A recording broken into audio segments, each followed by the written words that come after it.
I looked at my matches and I opened and I saw that my little brother was listed as a half sibling.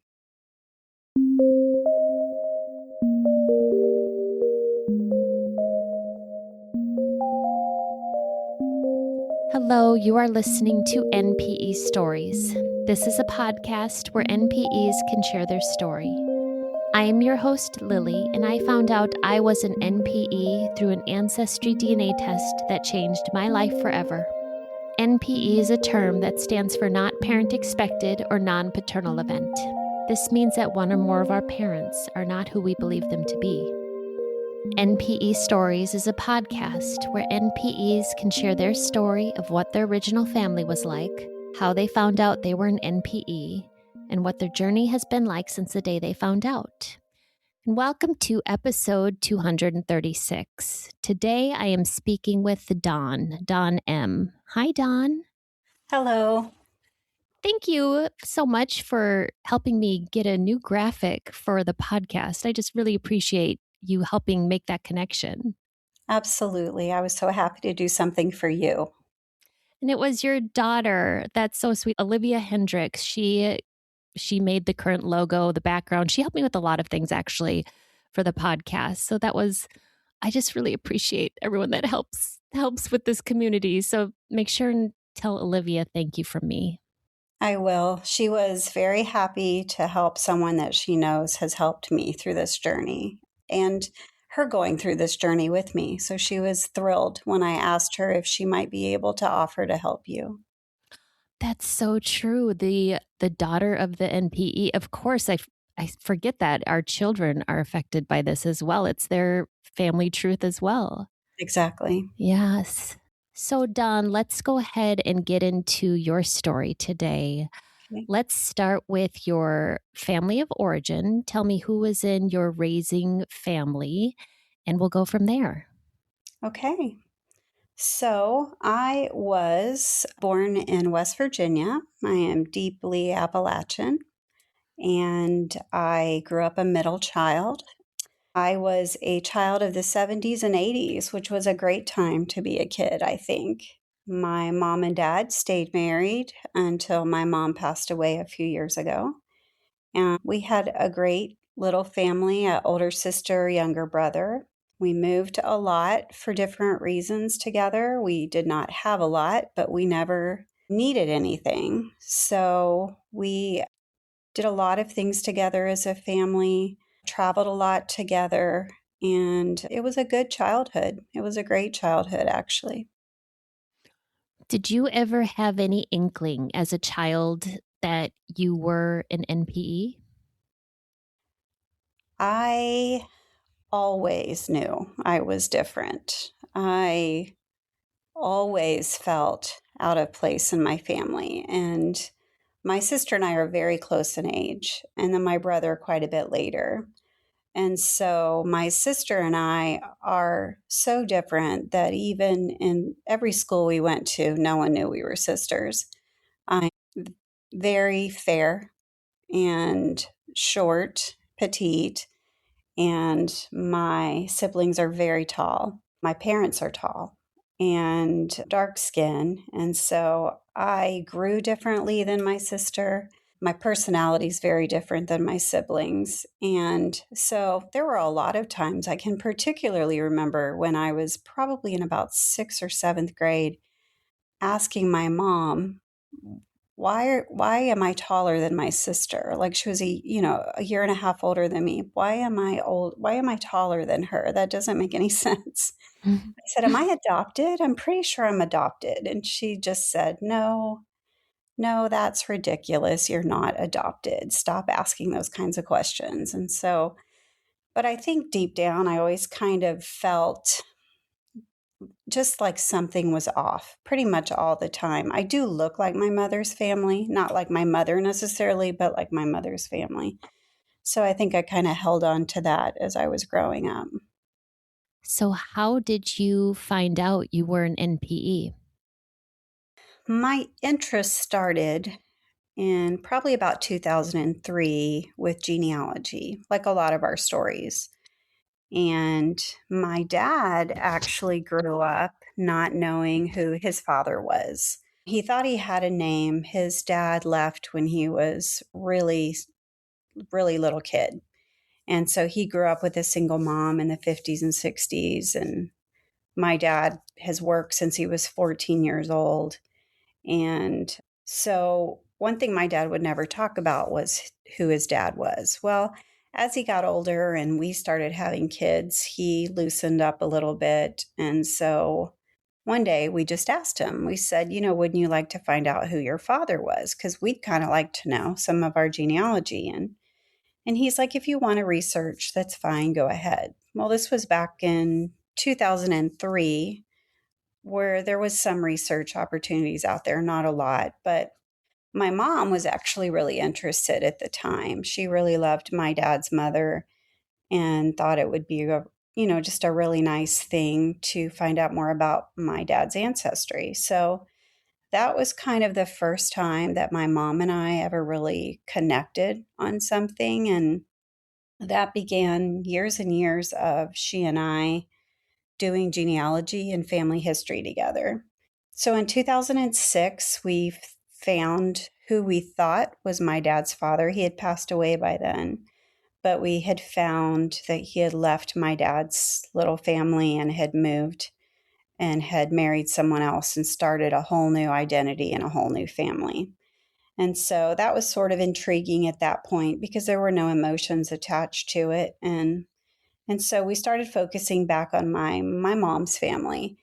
And my mom's family, like I'd said in the beginning, was very deeply Appalachian. Her family was very easy to trace. There were some records, and we started going on just family trips and girl trips with my sister. We would go through cemeteries and go into courthouse vaults and all kinds of things looking for land records and just spending that time together, which was really, really fun because we just really hadn't done a lot of that in the past. And so it was a fun side to my mom. So after we had gotten quite a bit of research done on my mom's family, we thought as ancestry was becoming more accessible, we started thinking about my dad's ancestry. And so we were like, well, I wonder like what his DNA would look like. So I asked my little brother if he would do his Y DNA just to see what we could find out about that. And I remember the very first time I asked my brother about that, I said, "Do you think dad would do it?" And my mom was like, I don't know. I don't know if that stuff is really real." And which was so unusual because my mother was probably one of the most logical people I'd ever known in my life. She was a lovely, lovely person, but she was not a warm, fuzzy person. She was very logical, very scientifical, very numerical. So I remember thinking that was kind of a funny thing for her to say. But anyway, my brother was like, sure, I will be happy to do it. And so we got his DNA back and got some matches and just kind of set that aside for a while as life gets busy and your kids get busy. So again, we continued to do research trips and do library visits and that type of thing for the next several years. So probably in about 2018, I asked my dad, hey, I have all these matches from my brother. Would you be willing to do a DNA test? And my dad was like, well, sure, whatever you want to do, it doesn't matter to me. And I'm like, okay. And my mom was kind of hesitant again, but she said, well, your dad can make his own decisions. So I said, okay. So we went with it, but I could tell she wasn't happy about it.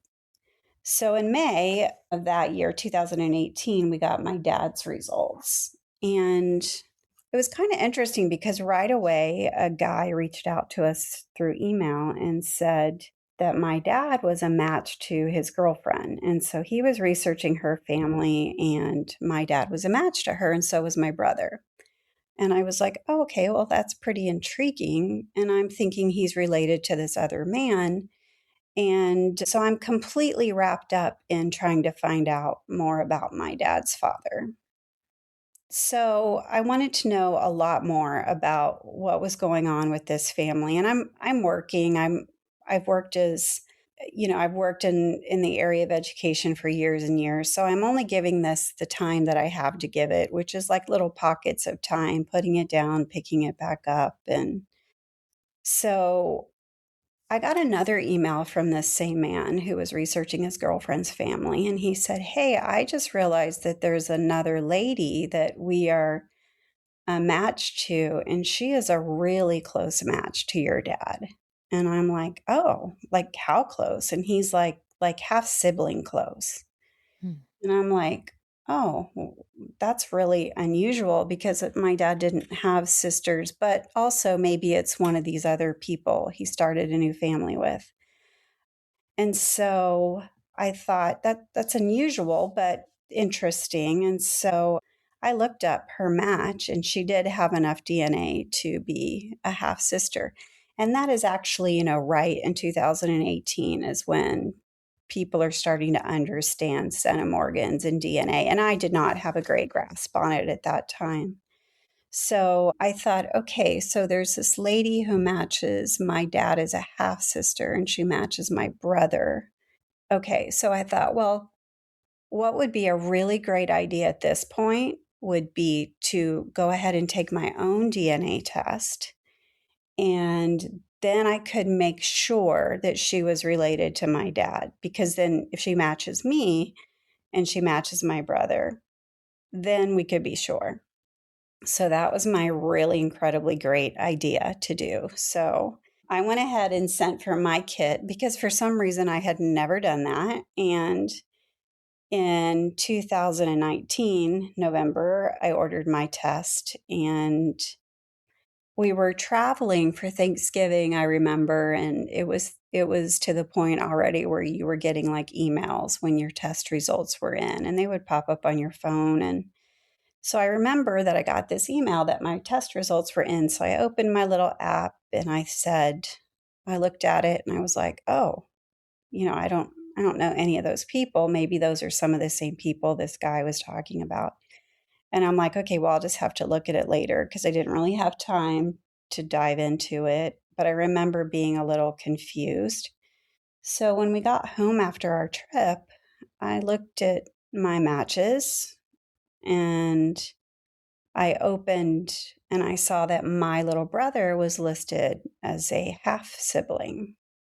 And I thought, "Oh, okay, a half sibling. That I don't understand what that means." And I didn't see my dad, and then I didn't see this lady that tested as a half sibling to my dad. So immediately when anything happens to me, I go quiet. So I got very quiet, and I thought, okay, I need to figure this out like right now. So I gathered all of my matches and I uploaded everything to GEDmatch where I knew it would make sense once I had everybody's matches and I could see them all in one place and see the relationships there. And so I did that. I took about 3 hours and uploaded everything and ran a comparison. And the comparison showed my brother was my dad's full child. This lady was my dad's half sister. And I did not show up at all. And, and so I remember the most striking thing to me was when I read the 1-to-1 comparison with my dad's DNA, it said, "No shared DNA segments found." And I remember thinking, I don't understand how that is. And at the same time, I remember thinking, that makes complete sense. And so my husband walked into the office at that exact minute, and I looked at him and I just started sobbing. And I'm not a crier. I'm not a crier. I'm a stuffer and a keep going kind of girl. And I just started sobbing, and he had no idea why. So I just kept saying, "He's not my dad. He's not my dad. How is that true? What happened?" And then, so that was exactly how I found out. Trying to find my dad's family and his ancestry led to me finding out that my dad was not my dad. I'm so sorry. I just can't even imagine that moment. That makes me sad just hearing about that. Yeah. How did you feel in the hours, days after that? What were you doing? So I remember I remember just feeling shattered. Broken was the word I kept feeling. I retreated, like completely inside myself. I know sometimes when people have their discovery, they need to tell everybody and they need to talk about it with anybody. I'm the complete opposite. I don't want to say this out loud. I don't want this to be true. I don't know what to do with this, but I definitely don't want to talk about it. I felt like I couldn't go there because if I went there, then I couldn't do all the things I needed to do every day. And then if I went there, I was really afraid I might not come back and be the same person. It was almost like a heavy weighted blanket that I just couldn't get off of me. Because at the same time I was dealing with my dad not being my dad, I'm dealing with my mom never telling me the truth. And in my family, we were a complete family of faith. And I don't mean religion, I mean faith. When we were disciplined, it was out of love, but through faith. When we were talking about who to get married to, it was talks through faith. When it was big decisions in life, we had to look at things through the lens of our faith. So everything that I had been taught and had been instructed on and had decisions made for me, and the decisions I had made had been through that lens. And so in such a strange way, I had lost my dad, who I love, my dad. He's an amazing man. My identity, obviously, as we talk about. And I had felt like I was losing my faith in the one person who basically, I don't know, in a way kind of taught me or symbolized my faith, because my mother was a very strong person. And all of a sudden, I'm dealing with the fact that my mom kept this from me and lied to me my entire life. And then I thought, does my dad know? Wait, did my dad lie to me my whole life? Or wait, if my dad doesn't know, what do I do about that? So I think all of those thoughts kind of stayed inside of me. And for months, I only told my husband, like months and months, except that I did run to my therapist, which I do think saved me from probably a pretty dark depression. The one thing I didn't want to do was I didn't want to be, I'm mad at God kind of. I didn't want to have a, I'm really mad at God kind of reaction, because I was afraid to be even more alone, I think, if that makes sense. Because to me, my faith was real. It wasn't about how I was brought up, it was mine. And so I went to my counselor and I told her the story. And I said, I don't want to be as broken as I feel right now. And she looked at me and she completely validated how shocked and hurt and astounded I was. And that was probably the single most helpful thing that could have happened in that moment, because it didn't feel real. Sometimes it still doesn't feel real, Lily. I mean, it just feels surreal even 6 years later, right? Yeah. So Yep. I remember her looking at me and going, this is literally unbelievable that this has happened to you at your age and with the kind of life you've led. It's so unbelievable. And so I continued to go to see her for quite a while, just dealing with the feelings that were coming up. It took me quite a while to tell my girls. And the reason I did was because they knew I was withdrawing. But how do you tell your girls that their grandmother kept this secret? I mean, it changed completely how they felt about her. And I hated that for them. And I hated that for my mom. It was just, there were just so many layers to it. I do remember, though, that the first book I read one book and I listened to one podcast. And the podcast I have listened to, I have not listened to others. I've listened to your podcast. I've gone back and listened to all the past ones. I did not listen to it from the beginning. And I read one book. And the book I read, I don't know if I've ever heard anybody on your podcast refer to it before, but I read The Stranger in My Jeans by Bill Griffith. I don't know how I came across his book, but I ordered it from Amazon when I heard what it was about. And it was the very first book I read. And I thought, well, like I said, it was the only book I read. And it was about him discovering that his dad was not his dad, and like addressing with his mother, like how she kept that a secret. And I remember just what a relief it was to hear him describe in actual words some of the feelings that I couldn't describe in words. And that was very comforting to me. I have to make sure and add that one to the list. Yes, I don't think Yeah. I've heard anybody refer to that one before. No, I don't think I have either. Yeah. And then what else? What was your other resource? So just the counseling, and then I don't remember when I started listening to your podcast. When did you start your podcast? What Oh year? gosh, I think 2019, maybe Okay. April. Okay. But did you say you listened to another podcast? No, I didn't. I've only ever listened to yours. Oh, how did you find this podcast? I don't actually even remember, but I when I know, yeah. started listening to it, I think you were at about episode 50. So you probably knew what the term NPE was. yes, and I think it was from his book.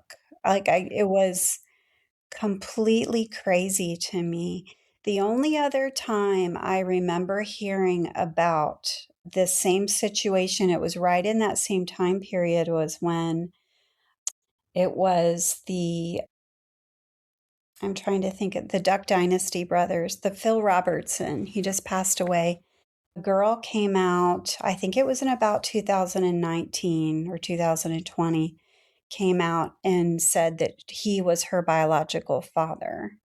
And the brothers had met with her, they had run DNA tests, and she said she didn't want anything from them, but that she knew growing up that she was nothing like her mother, and that Phil Robertson had acknowledged that she was his daughter. And I thought, that's so unusual. So that was the only other NPE situation that I had heard of at that time. I don't even know if they used the term, but that's kind of a side trail right there. Yeah. Oh, yeah. Okay, so at some point you told your girls, how did you start to find out more about how you came to be or what happened? Yes. It's kind of sad, but I did not actually reach out to ask my mother until June of 2021. And the only reason I did was because my counselor looked at me one day and she said, "Would you regret it if you never took the chance to ask your mom to explain what happened?" One of the other things that I haven't mentioned is that in 2000 and back in early 2000s, my mom was diagnosed with breast cancer. And she went through a lot of treatment and she was healed, and then it came back again. So by 2020, she was re-diagnosed with the exact same type and going through treatment and doing okay. But I was really afraid after I found this out that if I asked her, then I would be the reason that she would stop doing so well. And I knew as a grown woman adult that that does not make sense. But I struggled with whether or not me finding out that my own truth was more important than putting my mother in that situation. And so that was one of the things that my counselor and I had talked about. And so, and I was going to a faith-based counselor, and she said, truth is truth. Like if your mom has kept this from you out of shame or out of whatever reasons, you still have a right to know your truth. And so, will you regret it if something happens to your mom and you never get the chance to find out who your biological father is or why your mom kept this from you? And so that definitely impacted me. And so right after that, I did email my mom. We were not living close together at the time. And of course, COVID, et cetera, all of the distance and space between us at that time. So I did email my mom, and I basically just said, I have a question about some of my DNA matches. I said my brother's listed as a half brother, and I have all of these matches from the town where I was born, where you were raised. I'm really confused and a little worried about it. And my mother's very short reply was, I will explain when I see you in person. And so that did not happen until October.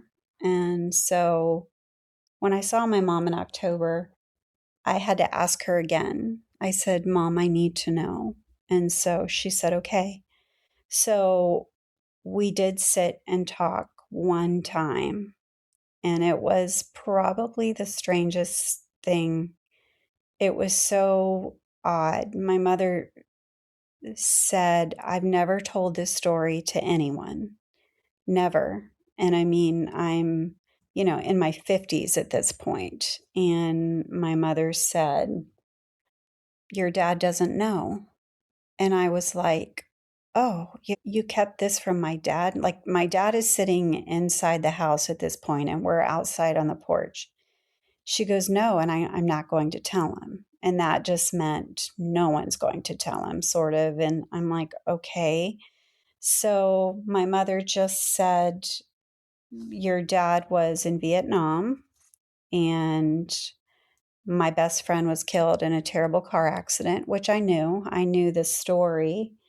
And she said, I went to the funeral and someone was watching your sister. And I was really, really crushed because it was a pretty violent accident. And so she said, what my mother's boyfriend from high school was there, and he didn't want her to walk home alone. It was dark and she was very emotional. And so he took her home. And my mother's boyfriend from high school is my biological father.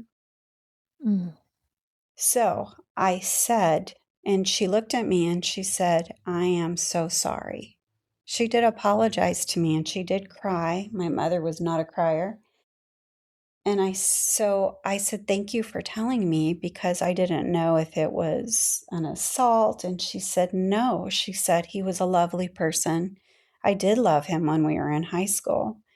And I said, why didn't you ever tell me? And she goes, oh, I would never tell anybody. And so I don't think she would have ever told me if I hadn't asked. So I was grateful that I did ask. But as the months went on, she never brought it up again. And I never did either, because she left me with the feeling that that was the only information I was going to get. So I found out at that point that I was 100% Appalachian, and that all of my people were from within 100 square miles of each other. Hmm. So that was one reason why I guess I love that area so much. And my mother was very proud of that area, very proud of her family. And so I wished that growing up I would have known all of those things. But so that has been a blessing that's come out of that. But my biological father had passed away in 2006, so I never got the chance to meet him, which is sad. But I was glad to know the truth, and I was glad that my counselor pushed me to do that. How about the math of the pregnancy? That wasn't, because you said your dad was in Vietnam. Did he come home soon after that funeral? He did come home soon after. I was told my entire life that I was premature. And I, it's kind of one of those things where you reconcile the fact that I don't know how I could have never kept a secret for 50 years. My mother and I are very different people. So that's just the way it was for her. And I know I think it was a lady say on your podcast before, and I thought, oh, that makes so much sense. My dad's name was on my birth certificate in 1970. So that's who my dad was. And that's kind of what cemented it in her mind, I suppose. I'm like, I wanted to say so many things like, but look at me, mom. Look at my sister. We didn't look a thing alike ever. Our skin tone, our eye color, our hair color. We do not look like siblings. Like, but she just, I don't know. I don't know how she reconciled that, but I never felt like she loved me different. I never felt like my dad didn't love me. I don't know why my dad didn't ever question it. I don't know. Those were questions I had. Yeah. So, right after that, my mom started to get more sick, and I started just kind of like maintaining a relationship with her because she physically needed me to be there, and that was a bit of a challenge. But in the meantime, kind of a side note that was funny was is person contacted my mom who turned out to be first cousin of hers who had been adopted out that she remembered hearing stories about as a kid. And he was an illegitimate child of her uncle. And my mom was so thrilled to meet him and took 2 trips to go meet him Mm. and was so excited about him and so glad to meet him and know him and talked about him constantly. And she never quite saw the irony in that situation. Mm-hmm. But so it was just kind of another indication that it was just sort of I don't know, a closed door. I'm Yeah. not sure. I'm not sure how she recognized that or reconciled that. Yeah. So not long after that, my mom, her health started to decline within the next year. And so I just decided that I would spend my time just sitting with her and talking with her and loving her. And it was really hard, especially not being able to talk to my dad and feeling really uncomfortable and feeling like I was lying to him every time I was around him because I hadn't done that with my dad. That was not our relationship. And my dad is a giver and a servant and a hard worker and my dad deserved to know the truth, I always felt. I returned to a different counselor because my other counselor had moved and my new counselor was so helpful because her husband had been adopted and so he had looked for his birth parents as he became older and so she kind of had walked those steps with him and that was super helpful to have a connection with her on that level. And it was kind of at that time when I realized my counselor had a little unique window into what I was going through that I decided that that kind of was going to be my path forward. So years ago, I had been a counselor and I'd been a counselor in a different setting. And so I decided that I was going to look forward and become a counselor in this specific area, wanting to help people in this specific situation. And so that's pretty much what I have focused my time and energy on. My mom passed away 3 years ago now. And so since then, I have been able to focus time and trauma training and some extra coursework and supervision towards getting ready to do that one day. Really? I didn't know. No, I'm excited about I'm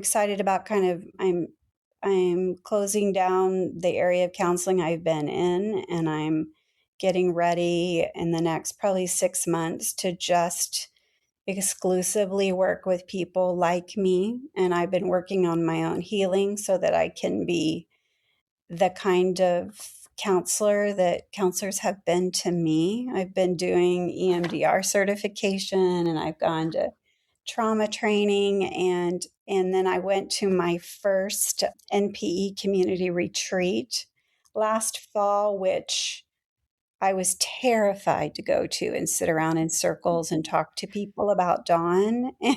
And, Yep. and it was so good and lovely and exhausting.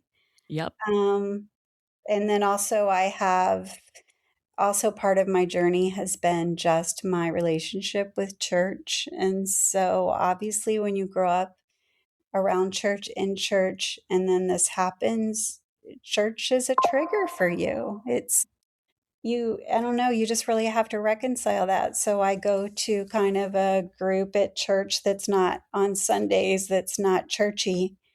And we sit around and talk about things like that. And that was the first time I told my story to a group of people that weren't my family. And so, like I said, my experience has not been to tell lots of people, it's been a very quiet journey.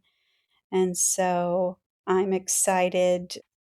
After my mom, I forgot to mention this, after my mom had been gone a year, so in March of 2024, I told my family, I said, it's time to tell my dad. I have to tell my dad. I have to tell him if I'm avoiding being around him, it's not what's right. And so I sat him and my sister down and I told them it was probably the hardest thing I'd ever done in my life. And I said, hey, I don't know how to ever tell you this. I would have never told you the first year that mom was gone. But I said, I'm not your daughter, but I am your daughter. I am your kid. And so it was a terrible conversation and a great conversation all at the same time. And my dad looked at me and he said, I don't understand anything you're saying right now, but all I want to know is, are you okay? No.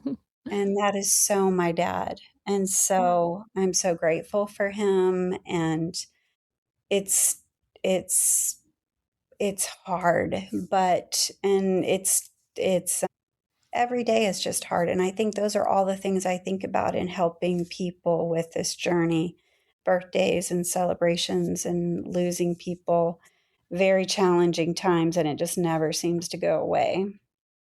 And I read this in one of my studies was when it was talking about identity, it said, your identity serves as the glue that holds a person's understanding of themselves together across times and situations. Our experiences included having that glue disappear in a matter of seconds while who we thought we were crumbled to the ground. The very definition of trauma, everything changed in a second. Every memory, every piece of advice, story, picture, connection, they all have to be rethought and understood from a different perspective through no fault of our own. And that's why it's so wrong to not tell people, because the glue is what holds our understanding of who we are together. And we miss so much. I missed getting to know my biological father. I did have a chance to meet his brother a year ago. That was also another scary time, but it was a beautiful time. He's a very nice man. And he said my biological father never had children and probably never knew about me, but would have loved me. So, Really? So your biological father never had children. Do you know anything more about that? Did he ever marry? he did marry and he took Okay. care of stepchildren. Mm-hmm. And my biological uncle, then, who, as soon as my husband and I met him for dinner last May, as soon as I walked into the restaurant, he knew exactly who I was. And I have to tell you, Lily, I've never had that in my life. So that was a beautiful thing, the mirroring that people talk about. That was a beautiful thing. And he said, I can tell exactly that you're one of us. And he's a kind Christian man, beautiful. And he said my brother was a quiet, witty, caring man who kept to himself. And I was like, I kind of feel like I've met him, you know? That's kind of how I felt. Oh, that's sweet. And how about your siblings? Do they know as well now? So, yes, I told my sister when I told my dad. My sister is holding that secret to herself, which is fine. I told my brother the next week, and my brother, being my brother, went, "Wow, that explains a lot of things." And he said, "Are you okay?" And he's the one that calls to check on me. So it's Oh, been great. Yeah. So those two things have been great. That part has been fine. Again, it's not something we talk about. It's just kind of an underlying thing. We talk about it, my girls and my sons-in-law. They talk to me, they check on me, and that's been a good thing.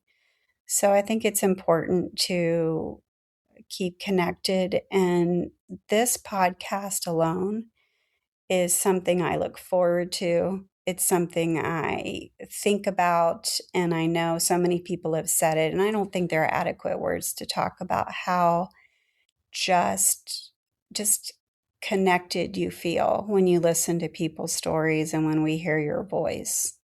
mm, thank you.